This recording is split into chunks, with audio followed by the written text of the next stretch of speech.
గౌరవ ముఖ్యమంత్రి చంద్రబాబు నాయుడు గారి నాయకత్వంలో కూటమి ప్రభుత్వం P4 విధానానికి శ్రీకారం చుట్టింది. చాలామందికి అర్థం కాదు కూడా P4 విధానం అంటే ఉన్నవాడు, దయగలిగిన వాడు, మంచి హృదయం ఉన్నవాడు లేనివాడికి సాయం చేయడమే P4 విధానం అంటే ఇక రెండు పదాలు మాత్రం అందరూ గుర్తుపెట్టుకోవాలి. ఒకటి మార్గదర్శి అంటారు. ఎవరైతే సాయం చేయడానికి ముందుకొస్తాడో, ఆదుకోవడానికి ముందుకొస్తాడో, నేనున్నానని కొన్ని కుటుంబాలకో, ఒక గ్రామానికో, ఊరికో ముందుకు వస్తాడో అతన్ని మార్గదర్శికి అని పేరు పెట్టాం మనం.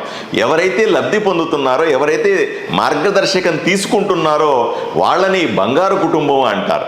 ఈ ఇద్దరిని కలపడమే P4 అనే లక్ష్యం. మీరు ఒకసారి ఆలోచన చేయండి. ఆదోనిలో ఏ వసతులు లేకపోయినాడు, కాయ కష్టం చేసుకునేటువంటి రైతు కేవలం నీళ్లు లేకపోయినా, మాకు సాగు చేయడానికి నీళ్లు ఉండవు, కేవలం దేవుడిచ్చినటువంటి వర్షాధారంతో మాత్రమే పంటలు పండాలి, దాంట్లో కూడా బంగారు పండించడానికి ప్రయత్నం చేస్తుంటాడు ఆదోని రైతు, కర్నూలు రైతు. అంతెందుకు ఆదోనిలో మంచినీళ్ళు గ్రామాల్లో వెళ్తే మీరు వారానికి 10 రోజులకు ఒకసారి నీళ్లు వస్తూ ఉంటాయి. అయినప్పటికీ కూడా ఎంత కష్టం పడినా సరే, ఎన్ని ఇబ్బందులు అన్నా సరే, ఈ ఊరిని నమ్ముకొని, ఈ గడ్డను నమ్ముకొని ఇక్కడే బతుకుతూ ఉంటున్నారు చాలామంది గ్రామాల్లో ఉన్న ప్రజలు. కడుపు చేత పట్టుకొని వలసపోయినప్పటికీ కూడా వచ్చి ఈ ఊరిని తడిమి చూసుకునే పరిస్థితులు మనం ఎన్నోసార్లు చూసాం. అంతెందుకు మొన్న పరీక్షలు వచ్చినాయి, 10వ తరగతి ఫలితాలు వచ్చినప్పుడు నేను చాలామంది బిడ్డల ఇండ్లకి వెళ్ళాను. అత్యంత పేదరికంతో ఒక బిడ్డ తండ్రి ఆటో తోలుకుంటూ బిడ్డను చదివిస్తాడు, ఒక బిడ్డ తండ్రి ఏమీ లేకపోయినా గుమాస్తాగా ఉండి పనిచేస్తూ బిడ్డను చదివిస్తూ ఉంటాడు, ఇంకో బిడ్డ తండ్రి తనకు స్తోమత లేకపోయినా సరే అప్పులు చేసి బిడ్డను చదివిస్తూ ఉంటే కూడా ఒక్కొక్కరికి 500, 550 మార్కులు, 580 మార్కులు, 585 మార్కులు తీసుకొని వచ్చి ఆదోని గడ్డ పేరు నిలబెట్టినటువంటి బిడ్డలు మా కీర్తి కిరీటంలో బ్రహ్మాండమైన రత్నాల్లాగా ఉన్నటువంటి బిడ్డలు ఈరోజు ఆదోనిలో ఎంతో మందిని మేము చూస్తాం. వీళ్ళందరికీ కూడా మార్గదర్శకం కావాలి, వీళ్ళందరినీ కూడా ఆదుకోవాల్సిన అవసరం ఉంది. అన్ని ప్రభుత్వాలే చేస్తాయంటే సాధ్యం కాదు. ఎందుకంటే ప్రభుత్వానికి కొన్ని పరిమితులు ఉంటాయి, కానీ ప్రజల అవసరాలు అపరిమితంగా చాలా ఎక్కువగా ఉంటాయి.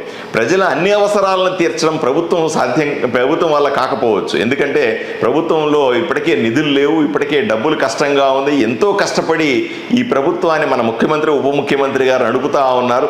ప్రజల సహకారం కూడా కావాలన్నది దీంట్లో ప్రధానమైన అంశం. ఆదోని నుంచి వెళ్ళిన వాళ్ళు కానీ, ఆదోనిలో పుట్టి బయట రాష్ట్రాల్లో ఉన్నవాళ్ళు, బాగా సంపాదించుకుని స్థిరపడిన వాళ్ళు, ఆదోనిలో పుట్టి విదేశాల గడ్డ మీద ఉన్నవాళ్ళు, అమెరికాలో, యూరోప్లో ఉన్నవాళ్ళు, ఆదోనిలో పుట్టి హైదరాబాద్లో, బెంగళూరులో స్థిరపడి బ్రహ్మాండంగా ఉన్నవాళ్ళు, వీళ్ళందరూ కూడా ఈరోజు ఆదోనిని ఆదుకోవాల్సిన అవసరం ఉంది. ఆదోని బిడ్డలని, ఆదోనిలో ఉన్నటువంటి అణగారిన కుటుంబాలని అక్కున చేర్చుకోవాల్సిన అవసరం ఉంది. అందువల్ల ఈ P4 విధానం ద్వారా మీ అందరినీ నేను రిక్వెస్ట్ చేస్తా ఉన్నా, ఆదోనికి సంబంధం ఉన్నవాళ్ళు, మన తండ్రులు కానీ, తాతలు కానీ, లేదా ఆదోని మూలాలు ఉన్నవాళ్ళు ఎక్కడ దేశంలో కానీ, ప్రపంచంలో కానీ ఎక్కడున్నప్పటికీ కూడా దయచేసి ఆదోని వైపున చూడండి. ఆదోనిలో రత్నాలు లాంటి బిడ్డలను చదివించడానికి ప్రయత్నం చేయండి. ఆదోనిలో అణగారిపోతున్నటువంటి రైతుని, ప్రజల్ని కాపాడుకోవడానికి ప్రయత్నం చేయండి.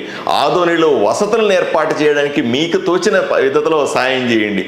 దీనికి పెద్ద డబ్బులు ఉండక, నేను మీ దగ్గర ఎవరి దగ్గర కూడా డబ్బులు ఆశించట్లా, పెద్ద గొప్పగా చెయ్యాలన్న మనసు ఉంటే చాలు, ఆ రకమైనటువంటి ఆలోచన ఉంటే చాలు, మీ ద్వారా చేయించుకోవడానికి ఆదోని సిద్ధంగా ఉంది. ఆదోని అణగారిన ప్రజలు సిద్ధంగా ఉన్నారని తెలియజేస్తా ఉన్నాను. ఇప్పుడు కొత్తగా ప్రభుత్వం ఈ మార్గదర్శి పేరు మీద, అంటే ఎవరైతే ఇటువంటి మంచి హృదయం ఉండి తన సొంత గడ్డకు కానీ, సొంత మనుషులకు కానీ, సొంత వ్యక్తులు కానీ, ఇప్పుడు మనం కూడా మన ఇంట్లో మన డ్రైవర్కో, లేదా మన వంట మనిషికో, లేకపోతే మన పక్కింటి వాళ్ళకో, మన వాచ్మెన్కో, లేదా మనం నమ్మిన వాళ్ళకో, మన బంధువులకో ఎవరెవరు కొంత సాయం చేస్తున్నాం. సాయం చేసే ప్రతి ఒక్కడు మార్గదర్శి అని చెప్తాం మనం. అలాగే సాయం తీసుకునే ప్రతి ఒక్కరూ కూడా బంగారు కుటుంబం అనే చెప్తాం. మార్గదర్శుల్ని మొట్టమొదటిసారిగా ఆంధ్రప్రదేశ్ చరిత్రలో మొట్టమొదటిసారిగా ఇలా సాయం చేసే వాళ్ళని రిజిస్టర్ చేసే విధానాన్ని మొట్టమొదటిసారిగా చంద్రబాబు నాయుడు గారి నాయకత్వంలో కూటమి ప్రభుత్వం చేపట్టింది. సో దయచేసి అందరూ కూడా మీ స్క్రీన్ మీద కనిపిస్తున్నటువంటి ఫోన్ నెంబర్ కానీ, స్క్రీన్ మీద కనిపిస్తున్నటువంటి ఈమెయిల్ అడ్రస్కి కానీ మీరు కాంటాక్ట్ చేయండి. మిమ్మల్ని మీరు ఆ మార్గదర్శులుగా రిజిస్టర్ చేసుకోండి. తప్పనిసరిగా ఆదోనికి మేమున్నాము, ఆదోనిలో చదువుకునే ప్రతి బిడ్డకు మేమున్నాం, ఆదోనిలో ఉన్న ప్రతి పేదవాడితో మేమున్నాం, మేము మార్గదర్శకులుగా ఉంటాం, మేము ఎలా ఎదిగామో మిమ్మల్ని కూడా మీ బిడ్డల్ని కూడా అలా ఎదిరేగా చేస్తామనే ధైర్యాన్ని నింపాల్సిందిగా నేను వేడుకుంటా ఉన్నాను.